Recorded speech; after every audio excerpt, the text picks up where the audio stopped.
Silvia, ¿tú crees que los higienistas están suficientemente concienciados del problema de la perimplantitis? Bueno, en eso estamos, ¿no? Yo creo que esta tarde lo que vamos a hacer es intentar que actualicen sus conocimientos y que vean cómo de relevante es su papel dentro de la prevención de esta enfermedad que cada vez es más prevalente entre nuestros pacientes.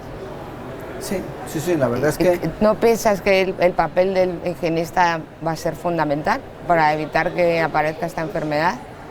Claro, sí, el papel del higienista es fundamental para la comunicación dentro de la consulta, porque muchas veces lo que no se atreven a decirnos a nosotros, se lo dicen al higienista. Entonces, algo que aprendimos hace tiempo es que las reuniones del equipo para sincronizar mensajes es fundamental. Te habrá pasado más de una vez que tú le dices una cosa y cuando sale el paciente le dice al higienista: ¿qué me ha dicho el doctor? Y precisamente con la perimplantitis, que es fundamental conocer que es una realidad que no podemos evitar, que está ahí, y a partir de él las consultas muchas veces van derivadas a la propia higienista. Bueno, que no podemos evitar, no sé a qué te refieres con que no podemos evitar. Que frente a lo que pensábamos hace unos años, que los implantes eran para toda la vida, incluso tú sabes que hay escrito en algún artículo la mayor resistencia a la infección por la posible interacción del óxido de titanio, ahora sabemos que no, que la perimplantitis aparece, es más rápida y más agresiva que la propia periodontitis. Entonces, en tu parte yo creo que hay una zona fundamental que es, vas a hablar de los factores de riesgo, ¿no? De cómo detectar al paciente susceptible. Efectivamente, una vez que la perimplantitis está establecida es muy difícil de tratar. Como sabes, no tenemos un tratamiento estandarizado que sea predecible en todos los pacientes, porque al ser una enfermedad un poco multifactorial como la periodontitis, pero además que está atacando a unos tejidos que no se defienden tan bien, como el periodonto, pues tenemos que, intentar controlar todos esos factores de riesgo para que esta enfermedad no aparezca. Y sí que desde el momento en que un paciente tiene colocado un implante y que está conectado con una prótesis, en mi opinión debería entrar en un programa de mantenimiento exhaustivo dependiendo del nivel de riesgo de cada paciente, de manera más o menos regular. Y ese nivel de riesgo nos lo va a dar, por ejemplo, que el paciente tenga una historia previa de periodontitis. Lógicamente, lo ideal es que el paciente esté tratado antes de colocarle unos implantes. Pero aunque el paciente estuviera tratado, por el mero hecho de ser un paciente con periodontitis previa, la literatura nos dice que tiene mucho más riesgo de sufrir una perimplantitis, como vamos a ver luego en mi presentación. Por tanto, ya si partimos de la base que sabemos que esos pacientes van a tener más riesgo, tenemos que estar más vigilantes para intentar evitar que aparezca no solo la perimplantitis, sino la fase previa, que está demostrado que entre la gingivitis y la periodontitis hay una fase previa que es la gingivitis, y aunque no todas las gingivitis terminan en una periodontitis, en el caso de la perimplantitis es así. Entonces, la única manera que tenemos hoy en día de evitar la aparición de la perimplantitis es tratar o prevenir la mucositis. A mí me llama mucho la atención porque en la práctica lo que a veces me ha pasado es que frente a la evidencia científica, donde tú tienes un historial perfectamente detallado, muchas veces lo que detecta el higienista es la evidencia cotidiana, es decir, está muy claro los factores, pero después los pacientes muchas veces su apreciación, por ejemplo, de las técnicas de higiene no es tan real, y es el higienista muchas veces el que consigue dar ese punto, esa perspectiva realista de lo que está ocurriendo. Entonces, una cosa es lo que podemos medir, una cosa es lo que decimos que hacemos y otra cosa es lo que consigue hacer.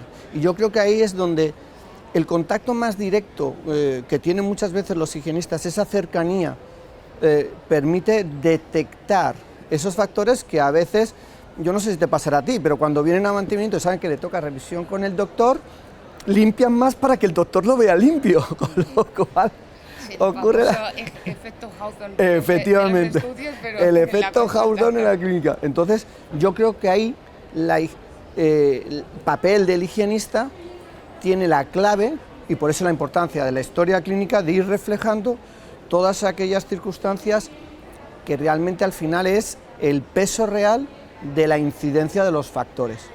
En cualquier caso, a veces también los profesionales hacemos cosas mal, como hacer prótesis que no se pueden limpiar.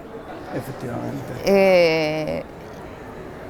Y seleccionar pacientes que a lo mejor no son los ideales para llevar implantes. Yo, por lo menos en mi consulta, no pongo muchos implantes, pero selecciono mucho a los pacientes. Sí. Yo creo que esto es un poco, fíjate, a veces cuando se decide un paciente que está en mantenimiento periodontal y llega el momento de poner implantes, muchas veces en las reuniones lo que se establece, este paciente puede llevar implantes, y no estamos hablando de si tiene suficiente hueso o no, sino es un paciente cuyos factores de riesgo conocidos de la perimplantitis realmente los tiene controlados, y si no es un paciente susceptible, o se intenta cambiar, y si no se puede cambiar, pues no es un paciente indicado. Yo soy muy talibán con los pacientes fumadores. Yo también porque, fíjate, y una cosa que era una impresión clínica, la última clasificación de las enfermedades periodontales y condiciones periimplantarias precisamente lo ha avalado, porque dentro del grado, independientemente de los otros indicadores, más de 10 cigarrillos directamente va al grado C, que es la forma más agresiva y que más miedo nos da, fundamentalmente porque entendemos que no va a responder al tratamiento estándar. En el caso de la periimplantitis, no es igual que la periodontitis, porque no hay tantos estudios que avalen la evidencia del efecto, pero clínicamente lo vemos todos. Y los pacientes que más problemas tienen siempre con los implantes son pacientes periodontales, pacientes con mala higiene o pacientes fumadores de más de 10 cigarrillos al día, claramente. Hablamos de la diferencia entre la evidencia y lo evidente, que lo evidente es el día a día en la clínica, y nuevamente es la información que muchas veces, los detalles que nuestros higienistas nos aportan para saber manejar este tipo de pacientes. En cualquier caso, en el caso de los implantes hay que ser muchísimo más cuidadoso con el mantenimiento, y el paciente que vaya a ser portador de un implante debería conocer desde el principio que su responsabilidad frente a ese implante, no por lo que cueste, sino por lo que puede, las patologías que le pueden acaecer por tener ese implante, debe conocer que debe ser mucho más cuidadoso y acudir a mantenimiento que con dientes.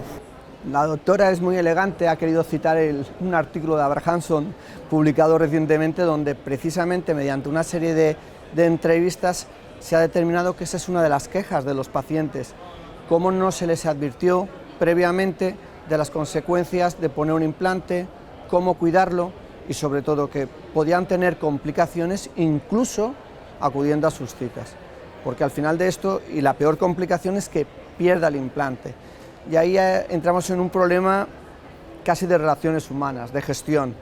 Ya no es un problema clínico, viene la sensación desagradable del fracaso y la frustración que crea dentro del equipo.